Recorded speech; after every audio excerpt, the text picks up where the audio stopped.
90%. Oh. So we can't make laws that say it's okay for only 10% of the population of a 1% population. I don't know if you saw this, Mr. Wick, but Tulsi Gabbard just came out and talked about the deceitfulness of the Biden-Harris administration hiding the fact that these drugs are actually harming children. Did you see that interview or not? Or it wasn't an interview, it was just a 45-second, 50-second brief. I did not see it, no. But you are aware of the damages that, for example, yes. Lupron causes. Lupron causes medical problems, can lead to castration. Lupron, spironolactone, puberty blockers, and also testosterone blockers. They have lifelong effects on your life for the rest of your life. The left says that these drugs are reversible. They are not reversible. So let me ask you a question. I mean, you seem like you know a lot about this issue. How is it that you know about this issue? I was a transsexual for 20 years. For 20 years? 20 years. Wait a minute, you were transsexual and then what happened? I transitioned around the age of 16 or 17, and about 8 years ago I detransitioned and I began living my life as my natural gender, and I've been happy. Are you happier than what you were as a transgender, so-called transgender person? Yes, because what I realized is my true identity, and what I realized is that just because I might be feminine, just because I might have more feminine characteristics does not mean I'm a woman, or does not mean that I'm gay. Right. Like the left likes to say, like, if people here have called me a homosexual all day long. People here have made fun of my feminine mannerisms. People here have called me a fat slob. People here have, you name it, they've said it, because all they do is throw personal insults. But they don't know the facts. They don't even know me. Right. So let me ask another question, because what I think that I've seen in some of the research is that oftentimes when you have a person who goes and does a transsexual route, or whatever you call it, transitioning, transgender, that they've had some type of history of sexual abuse in the past. Do you know about that, either in general or personally?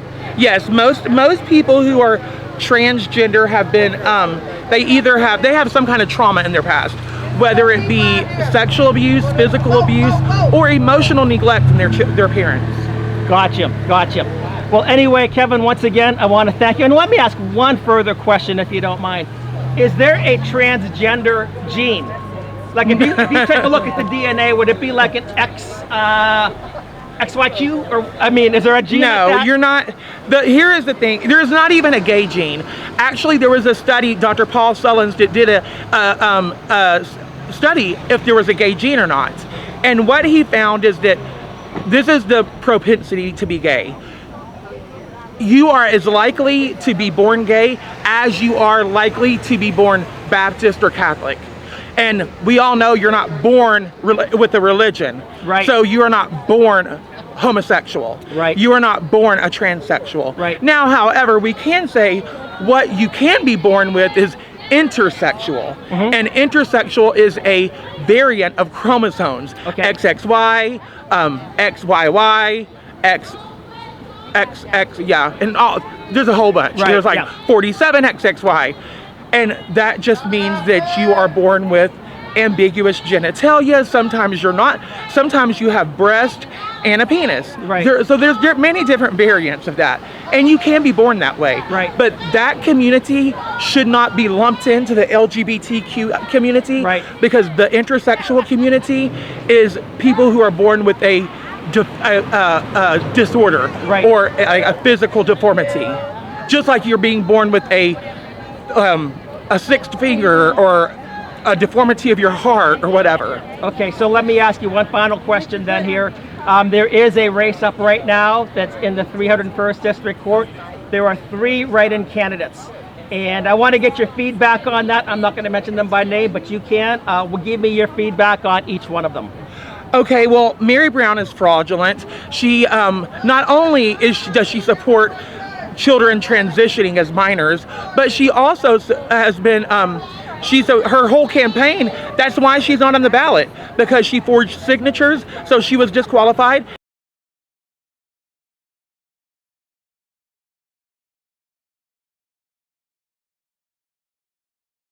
And she's being investigated for election fraud, because she started raising money before she even filed. Right. You can't raise money for a campaign before you file.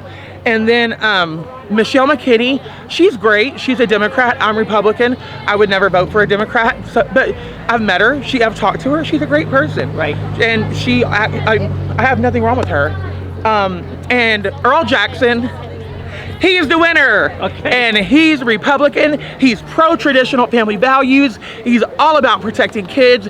He's been a family law attorney for 30 plus years, and he is board certified as a family law attorney. And I believe Michelle McKinney is as well, and Mary Brown is not. Is that correct? Mary Brown is not board certified as a family law attorney, yet she is a family law judge in the family court, but she's not even board certified. So, right. Yeah. I know she's had a number of complaints filed against her, both with the State Commission on Judicial Conduct, the Texas Ethics Commission.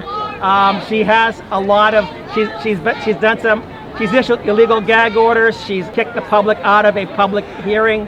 A lot of things. She's just not a good person. Just from having like one-on-one interactions with her and her husband, these people are communists. They don't believe in free speech. They believe in shutting down free speech and everything. I mean, I've had altercations with her here today and her husband.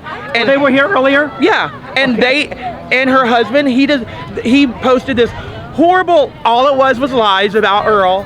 And then anybody that comments in Earl's favor, he deletes. So because he's a communist and he does not believe in free speech. Yeah, so I only met him just the other day. He doesn't even take the last name as Mary. It's not Mary Brown and Charlie Brown. Maybe he doesn't want to be called Charlie Brown for comical reasons. I don't know. But whatever. But anyway, I met him just the other day, and not only did he come up and basically try to assault me, now invading my personal space, and then accused me of so-called, don't effing touch me. Oh yeah. I mean, this was really something. He's done the same thing to me. And I've heard that when they were protests in her neighborhood, that he was inside the house giving people the middle finger. Oh yes, and I protested her house a long time ago because that is my First Amendment rights, and her husband came out, cussed me out, got in my face, said he was gonna beat my ass. Then her threats as well? Yeah, her father came out, her old father came out of the house, did the same thing. Then her daughter came out of the house and flipped me off. So like, these are just not good people. Right, so I will be filing a bar complaint against Charlie Gallant. If you want to add to it, I'll send the information to you. It will be public. I will be posting it up on YouTube as well, so feel free to do your own. I'm going to try to give a tutorial. I've never done a bar complaint, but I have spoken with the oversight committee that investigates complaints against attorneys. Yes. And he has basically violated the ethics that he should be having as an attorney. And of course, Mary Brown, there's just not, I don't know that there are many good things to say about her.